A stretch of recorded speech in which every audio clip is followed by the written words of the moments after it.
Motorcycle चोरट्यांना स्थानिक गुन्हा शाखेच्या पथकाने केले चोरीच्या मोटरसायकलीसह देवपूर परिसरातून जेरबंद।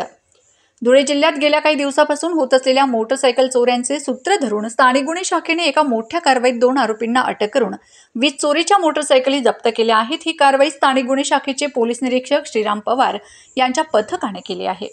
पोलीस अधीक्षक धुळे यांच्या निर्देशानुसार स्थानिक गुन्हे शाखा धुळे यांनी या प्रकरणी सखोल तपास सुरू केला होता। पोलिसांना मिळालेल्या गोपनीय माहितीवरून पंकज सुभाष नलावडे आणि सूरज तानाजी गवळे या दोघांना ताब्यात घेण्यात आले आहे।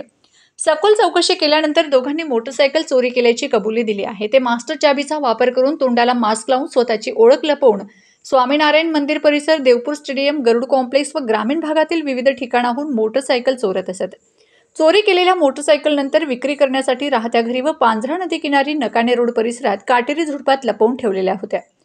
पोलिसांनी त्यांच्याकडून एकूण 20 मोटरसायकली जप्त केल्या आहेत। यापैकी 5 मोटरसायकल धुळे शहर पोलीस ठाणे हद्दीतील आहेत, 4 मोटरसायकल देवपूर पोलीस ठाणे, 2 मोटरसायकल पश्चिम देवपूर पोलीस ठाणे, 1 मोटरसायकल धुळे तालुका पोलीस ठाणे व 1 मोटरसायकल छावणी पोलीस ठाणे तालुका मालेगाव येथे दाखल गुन्ह्यातील आहेत, अशी माहिती पोलीस अधीक्षक श्रीकांत धिवरे यांनी माध्यमांशी बोलताना दिली आहे। धुळे शहरामध्ये गेल्या काही दिवसापासून मोठ्या प्रमाणामध्ये मोटर व्हेकल थेफ्ट वाढल्या होत्या।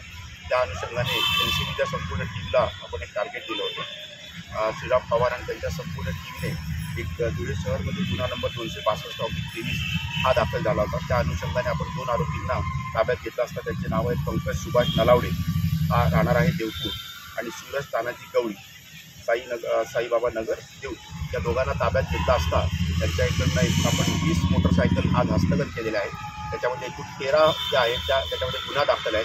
7चा आपण आता बॅराबोट्स काढत आहोत आणि याच्यामधला जो पंकज सुभाष नलावडे आहे त्याच्यावर पूर्वीचे देखील पश्चिम देवपूरला 2 गुन्हे चोरीचे दाखल आहे। त्याच्यामुळे अजून मोठ्या प्रमाणामध्ये याच्यामध्ये मोटरसायकल हस्तगत होण्याचे चान्सेस आहेत।